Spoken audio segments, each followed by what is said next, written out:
Hello guys, ये खड़ा में मस्जिद तोड़ने के लिए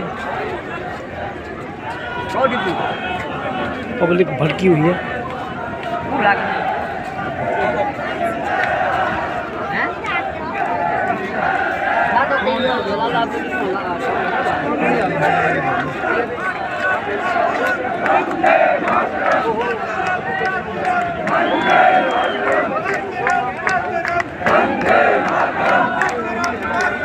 वंदे मातरम।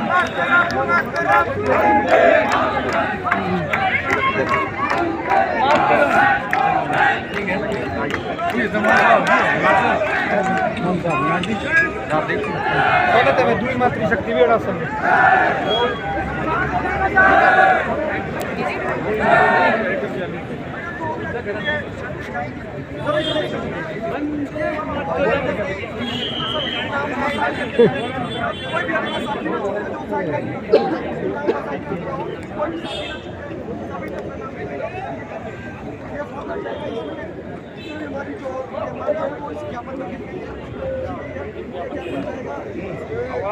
सभी जो नाम को साइन आवश्यक है, जरूरी है।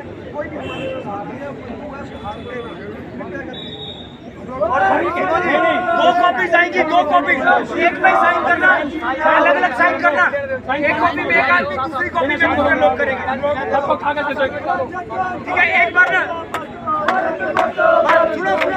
थोड़ा सा जो हमने ज्ञापन में लिखा है आप लोगों को भी बता देते हैं। सबको पता होना चाहिए कि हमारे कुल्लू के ज्वलंत मुद्दे क्या हैं, कुल्लू में क्या समस्याएं चल रही हैं, ये सब लोगों को पता होना चाहिए। इसमें हमने एसडीएम के माध्यम से, आज डीसी मैडम है नहीं, तो एसडीएम के माध्यम से राज्यपाल जी को और मुख्यमंत्री जी को इसकी ज्ञापन की कॉपी भिजवाएंगे। तो इसमें हमारा सबसे पहले जो सबसे बड़ा मुद्दा है, मेन विषय जो है वो है अखाड़ा बाजार के राम गली में जो अवैध मस्जिद बनी है उसको हमने तुड़वाना है।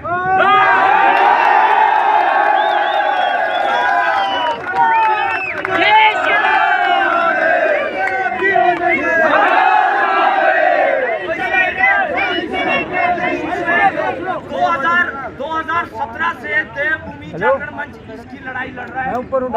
एमसी कुल्लू से हमारे को इसका एक प्रपत्र प्राप्त हुआ था जिसमें उन्होंने खुद माना है कि ये जो मस्जिद है ये अवैध बनी हुई है।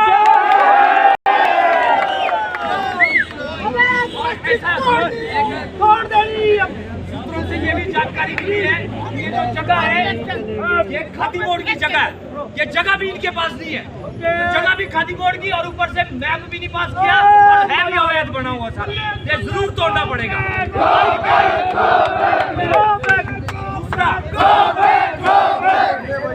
दूसरा विषय है जो बिना पंजीकरण के यहाँ पे प्रवासी लोग घूम रहे हैं, सैकड़ों की तादाद में बाहर से आते हैं और बिना पंजीकरण कराए बेरोक-टोक यहाँ पे घूम रहे हैं।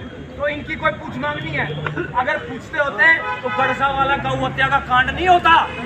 गड़सा में जो इन्होंने गौ मारी और उसके बाद भागने की तैयारी में थे ये लोग, वो तो वहाँ के स्थानीय गड़सा के लोगों ने उनको रोका, तब जाके ये रुके और इनके ऊपर पुलिस कार्रवाई हुई।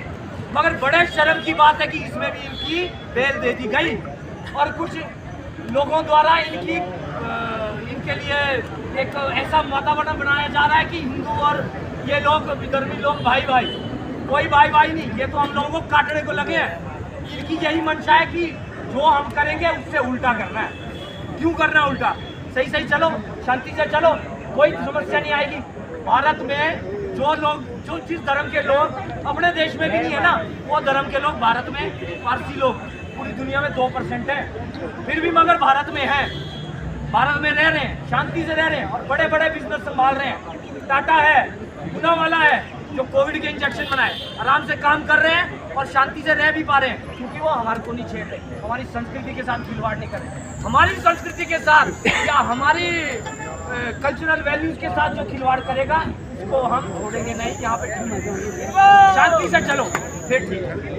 दूसरा इसमें हमारा जो बिंदु है, जो किराए पे लोग रह रहे हैं, एमसी ने ऑथराइज किया होता है कि किराए पे 2 लोग 3 लोग रहेंगे एक कमरे में, एक फैमिली रहेगी 2 रूम से 4-5 लोग। ये लोग सिंगल रूम में 5-5 से 10-10 लोग रह रहे हैं। किराए इन्होंने ज़्यादा तो देने हैं और हमारे लोग उतने थोड़े से किराए के चक्कर में इनकी बातों में आ जाते हैं और थोड़े से पैसे के चक्कर में इनको सब कुछ अपना ज़मीन दे रहे हैं। और ये आपको एक और बात बताऊं, मैं मनाली में कहीं कुछ ऐसे दुकानों का पता लगा कि 36 लाख रुपए किराया देते हैं ये। तो आप क्या सोच रहे हैं, आपकी दुकानें को किराया दे रहे हैं, ये सोच के बैठे हैं कि वक़्फ़ के तहत बाद में हमारी ही हो जाएंगी, ये तो हम मूल दे रहे हैं, किराया थोड़ी है ये। 98 लाख रुपए किराया। देखो भाई साहब बता रहे 98 लाख भी किराया है। 98 लाख रुपए किराया। हाँ, तो ये सोच के बैठे कि ये दुकानें हमारी हैं, ये वापस नहीं होगी, कोई वापस नहीं होगी ये दुकानें, इनका ये मेन मंशा है, निकालना मुश्किल हो जाएगा। तो इस चीज़ के प्रति हमारे को जागरूक रहना पड़ेगा। और खाने पीने का जो सामान है, यहाँ पे आजकल बड़े सिद्धू मोमो वाले घूम रहे हैं, खाने पीने का सामान बेच रहे हैं। तो अभी हमने देखा, अभी ज़्यादा से ज़्यादा पता लग रहा है कि खाने पीने के सामान में ये लोग थूक या और भी कुछ दूषित पदार्थ लगा के खिलाते हैं। थूक तो इनके धर्म में ही है।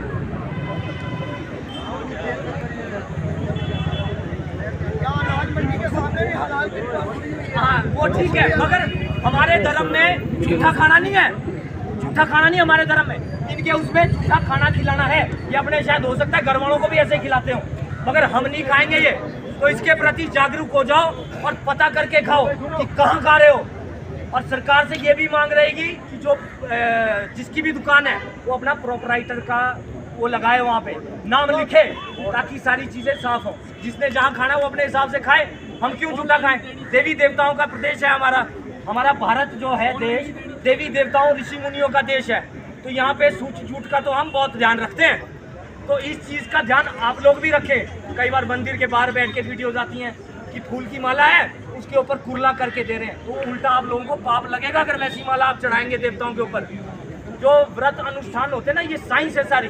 तो इस साइंस के माध्यम से हम अपने देवी देवताओं के प्रति के निकट पहुँचते हैं। जो हम टेक्निकल चीज़ें करते हैं, कोई आहुति दी, किसी मंत्र के साथ दी, भक्ति एक अलग चीज़ है, मगर ये टेक्निकल चीज़ें, इन चीज़ों से करके हम भक्ति भाव ना भी हो ना तो देवताओं का आह्वान कर सकते हैं। तो राक्षस कैसे करते थे कि पुराने टाइम में व्यवधान डालना और उल्टी आहुतियाँ डलवानी, तो ये भी हो सकता है वैसा ही हो। तो इस चीज़ के प्रति आप जागरूक रहे, किससे सामान खरीदना और कैसा सामान, शुद्ध सामान अपने देवी देवताओं को चढ़ाना, इसका ध्यान रखेंगे आप बिल्कुल। यहाँ से जाने के बाद हम हर चीज़ के प्रति जागरूक रहें। और अंतिम विषय जो है, जो बिना बिल के गांव-गांव जाके यहाँ पे फेरियाँ लग रही हैं, हमारे दुकानदार हैं यहाँ पे भाई लोग, उनके पास भी लोग काम कर रहे हैं। एक तो उनका रोजगार जा रहा है, जो दुकानदारों के पास काम कर रहे हैं उनका रोजगार जाएगा, दुकानदारों का काम कम होगा, तो उसके बाद तो धंधा चौपट ही होना है। तो नुकसान किसको हो रहा है? टैक्स पे कर रहे हैं, जीएसटी पे कर रहे हैं, दुकानदार सारे सब कुछ रूल मान रहे हैं, असूल मान रहे हैं, चेकिंग सब हो रही है, तो मगर फायदा फिर भी इन लोगों को ही हो रहा है। गांव-गांव जाके माल दे रहे हैं, कोई जीएसटी नहीं भरना, कोई टैक्स नहीं भरना और किसी की कोई रोक टोक नहीं। प्राइवेट गाड़ियों में सामान जाते हैं, जेके नंबर की गाड़ियां घूमती हैं और होता है। तो प्राइवेट गाड़ियों में सामान बेचने का क्या मतलब है? हमारे जो स्थानीय दुकानदार हैं, स्थायी लोग हैं, उनकी गाड़ियों को तो 2 मिनट में पकड़ के अंदर कर दिया जाता है कि जी आप प्राइवेट गाड़ी में सामान बेच रहे हैं। इनकी गाड़ियों का ध्यान कौन रखेगा? हमारी किसी के साथ कोई लड़ाई नहीं है, विनम्र निवेदन है प्रशासन से कि इन चीज़ों को बंद करवाया जाए। अगर ये बंद नहीं हुआ तो 15 दिन के बाद हम इतनी बड़ी संख्या में आएंगे ना, तो प्रशासन के होश उड़ जाएंगे। ये तो अभी आते दिन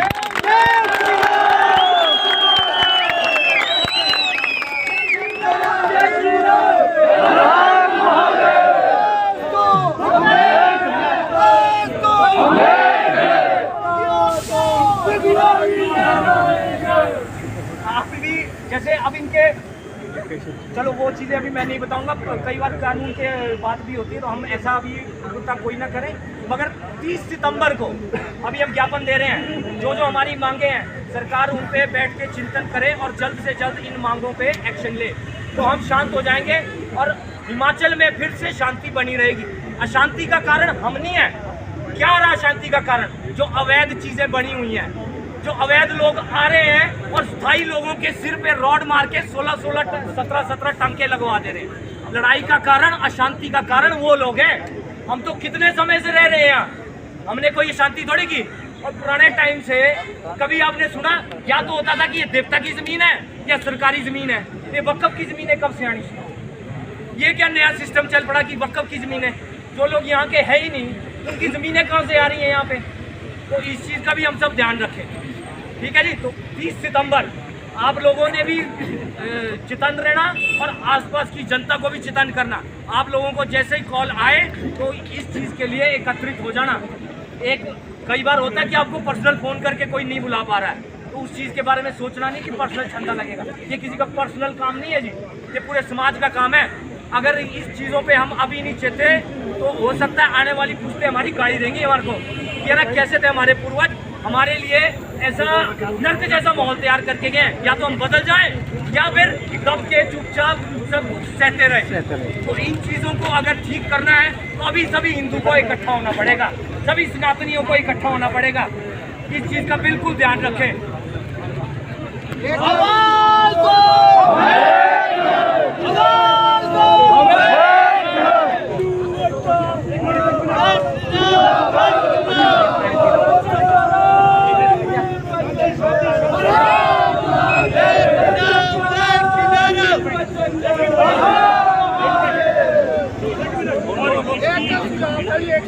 इसकी समस्या सिर्फ इतनी नहीं है, हमारे देश में 10 से 15 करोड़ इलीगल बांग्लादेशी रोहिंग्या,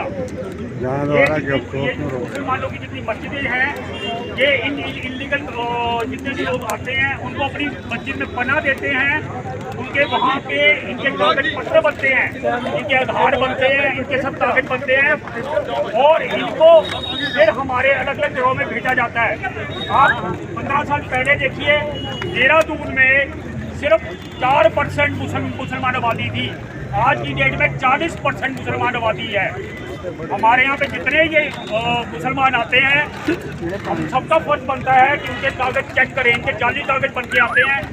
ये एक पॉपुलेशन जिहाद है जिसमें ये खुद को बच्चे ज़्यादा पैदा करते हैं, 10-12 बच्चे पैदा करते हैं। उसके साथ हमारी हिंदू बेटियों को भड़काते हैं और साथ में ये जितने जो इलीगल इमिग्रेंट्स आते हैं उनको ये उन इलाकों में भेजते हैं जहाँ इनकी जनसंख्या कम है, क्योंकि इनको जानते हैं कि जब एक बार आधार बन गया, हिंदुस्तान एक डेमोक्रेसी है, तो ये उसके जोर पे हम पे राज करेंगे। हम सबको जागरूक रहने की जरूरत है इसके लिए। हमारे देश के लिए मेरा सभी भाइयों से एक भी नंबर भी दिया है, जागरूक रहना निहायत जरूरी है। ऐसा मत सोचो हम देवभूमि में रह रहे हैं, कुल्लू में रह रहे हैं, यहाँ कुछ नहीं होगा, ऐसा कुछ भी नहीं है। आप अपने इतिहास को देखो, इतिहास पढ़ो। कब अफगानिस्तान क्या था, वो भी भारत था। पाकिस्तान क्या था, वो भारत था। और बांग्लादेश क्या था, वो भारत था। जम्मू कश्मीर से हमारे 3 लाख भाई जो कश्मीरी पंडित है वो वहाँ से भगाए गए, वो किसका हिस्सा था? हमारे देश में क्या बन गए वो बन गए क्या? शरणार्थी। एक दिन ऐसा आएगा हम भी शरणार्थी बनेंगे। हम देखते हैं कि हमारे गली मोहल्लों में ऐसे बंदे होते हैं जिसको हम जानते हैं, सामान बेचते हैं, कई कुछ करते हैं। जब हम जागरूक होंगे तभी हम अपना देश बचा पाएंगे।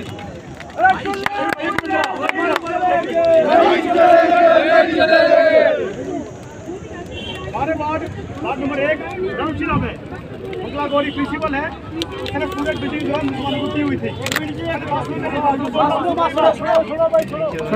प्रिंसिपल है आपको रेहान रहते हैं हमारी बात में, ठीक है। उन्होंने पूरी मीटिंग अपने मुसलमानों को दी हुई थी। उसमें एक किराएदार था, एक कोई मुसलमान था, उसका किराया मेरा था। वो मेरे पास आई, उसका 26,000 उसने मिला किराया किराया, उससे मुसलमान था, पेंटर है। तो उसने वो मेरे पास आई, मेरे घर में दोनों घर खाए, मैंने उसको किराया भी दिलवाया और उसको मैंने मकान खाली भी करवाया, ठीक है। उन्होंने खाली करवाया और आज वो सारे कमरे खाली करवा रही है मेरे एक बोलने पर। अरे उसने इसी तरह अगर सभी जागरूक होंगे तो खाली करना कोई बड़ी बात नहीं है। क्यों इनको किराए पर मकान दो मत, आएंगे कहाँ से? आ रहेंगे ये, और किराए पर मकान दे रहे हैं, दुकानें दे रहे हैं, कपड़ा पाएंगे भाई, दे रहे हैं किराया लाज पर। आज से 15 साल पहले मेरे पास टूरल सेट था, मेरे पास सब टूरल सेट था, मैंने दिया 100 पर। एक आए बंदा मेरे पास अपना ही बताया, ये देंगे आपको 3000 रुपया, मुसलमान है, किराया मिलेगा। मैं नहीं, मैं दूंगा, और मैंने नहीं दिया, मैं 100 वाले को दिया, 3000 वाले को नहीं दिया। वेरी गुड, तो ऐसा होना चाहिए। Very good. तो लोगों को मकान दे रहे हैं, तो मतलब आप तो आएंगे कहाँ से? खाली बात तो ये रहेंगे शायद मनाली में आप मॉल रोड में ऊपर वाले चौक से शुरू करें नीचे तक 90% दुकानें इनके पास है।